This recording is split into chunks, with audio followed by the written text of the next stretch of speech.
ఇక కోటప్పకొండపై భక్తుల రద్దీ నెలకొంది. గొల్లభామ ఆలయానికి బారులు తీరారు. త్రికుటేశ్వర స్వామిని దర్శించుకునేందుకు భక్తులు పోటెత్తారు.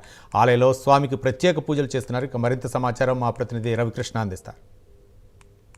సందర్భంగా కోటప్పకొండకైతే మాత్రం పెద్ద ఎత్తున భక్తులు వస్తున్నారు. ఇక్కడ ప్రతి ప్రాంతం కూడా ఒక చారిత్రక నేపథ్యం ఉన్నటువంటి ప్రాంతం. నేనైతే కోటప్పకొండకి దిగువనున్నటువంటి ఈ గొల్లభామ ఆలయం, సుందరవల్లి ఆలయం దగ్గర ఉన్నాను. ఈ చారిత్రకమైనటువంటి నేపథ్యం ఉంది. మన కెమెరామెన్ ఈ సుందరవల్లి ఈ ఆలయాన్ని చూపిస్తూ ఉన్నారు. ఈమెనే గొల్లభామ అని కూడా అంటూ ఉంటారు. ప్రధానంగా కూడా ఇక్కడ చారిత్రక నేపథ్యం కనుక తీసుకున్నట్లయితే మాత్రం శివుడు దక్షయజ్ఞంలో తన భార్యని చనిపోయిన తర్వాత ఆయనైతే మాత్రం చాలా రుద్రుడిగా మారిపోతాడు. రుద్రుడిగా మారినటువంటి క్షణంలో మహారౌద్రంతో కూడా ఆయన అక్కడ ఎవరైతే దక్షుడు ఉన్నాడో దక్షుడిని సంహరించిన తర్వాత ఆ ఉగ్ర రూపం అనేది అలానే కొనసాగుతున్న నేపథ్యంలో ఋషులు అదేవిధంగా కూడా దేవతలు ఎవరైతే ఉన్నారో ఆ దేవతలందరూ కూడా మీ రూపాన్ని ఇంత ఉగ్రంగా చూడలేకపోతున్నాము, కనుక మీరు శాంతించాలి అని అనుకున్నప్పుడు ఇక్కడికి రావటం జరుగుతుంది. ఇటు వచ్చే సందర్భంలో కోటప్పకొండలో 3 కొండలు ఉన్నాయి. దాన్ని త్రికూటములు అని అంటారు. ఈ త్రికూటములకు సంబంధించి ఏదైతే రుద్రకొండ అంటే ఆయన తన ఉన్నటువంటి రుద్ర రూపంలో ఇక్కడ తపస్సు చేయటం జరిగింది. తపస్సు చేసినటువంటి సందర్భంలో ఆ కొండని రుద్రకొండ అని అంటారు.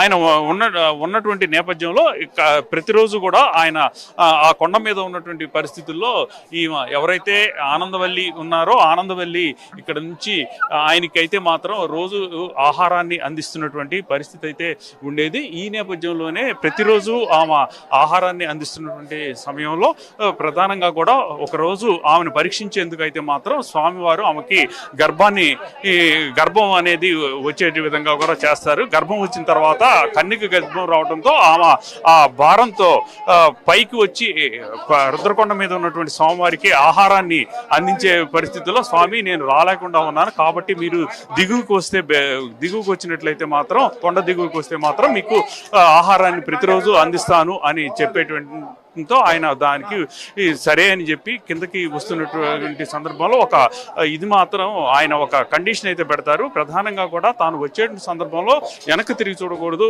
ఈ సుందరవల్లి అని అనటం జరుగుతుంది. సుందరవల్లి వస్తున్నటువంటి సందర్భంలో రుద్రకొండ మీద నుంచి మహాశివుడు అయితే మాత్రం ఇక్కడ బ్రహ్మశిఖరం మీదకి కాలు పెట్టినటువంటి సందర్భంలో పెద్ద పెద్ద శబ్దాలు రావటం, ఆ శబ్దాలు వచ్చినటువంటి సందర్భంలో ఆమె వెనక్కి తిరగటంతో ఒక్కసారిగా కూడా ఈ బ్రహ్మశిఖరం మీద శివుడైతే మాత్రం శిలైపోవటం జరుగుతుంది.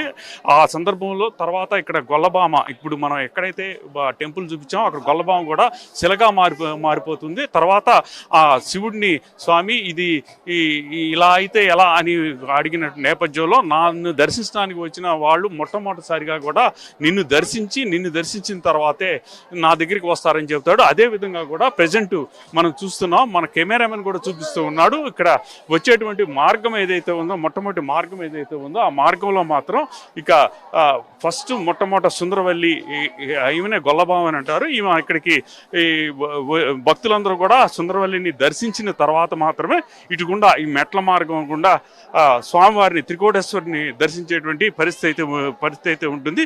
కాబట్టి ఇంత చారిత్రక నేపథ్యం ప్రతి చోట కూడా ఇక్కడ ప్రధానంగా కూడా ఏదైతే ఈ కోటప్పకొండలో మాత్రం చారిత్రక నేపథ్యాలు భారీగా ఉన్నటువంటి పరిస్థితి అయితే ఉంది. దీనికి అనుగుణంగానే ఇక్కడైతే ఇక్కడ కనపడే ప్రతి దానికి కూడా ఒక చారిత్రక నేపథ్యం ఉన్నట్లుగా కూడా మనకి అర్థమవుతున్న పరిస్థితి అయితే కనపడుతుంది. ప్రజెంట్ ఇక్కడైతే మాత్రం ఇప్పటికీ భక్తులైతే భారీగా వచ్చినటువంటి నేపథ్యంలో ఇక్కడ పూర్తిగా కూడా భక్తులతో కిటకిలాడుతుంది. ఏదైతే మెట్ల మార్గం ఉందో సుందరవల్లికి సంబంధించినటువంటి టెంపుల్ దగ్గర ఉన్నటువంటి మెట్ల మార్గం ఏదైతే ఉందో ఆ మెట్ల మార్గం దగ్గర అయితే భక్తులు భారీగా రావటం, అదేవిధంగా కూడా అమ్మవారిని దర్శించుకొని ఆ తర్వాత త్రికోటేశ్వరుని దర్శించడానికి వెళ్తున్నటువంటి పరిస్థితి కనపడుతుంది. Over to studio.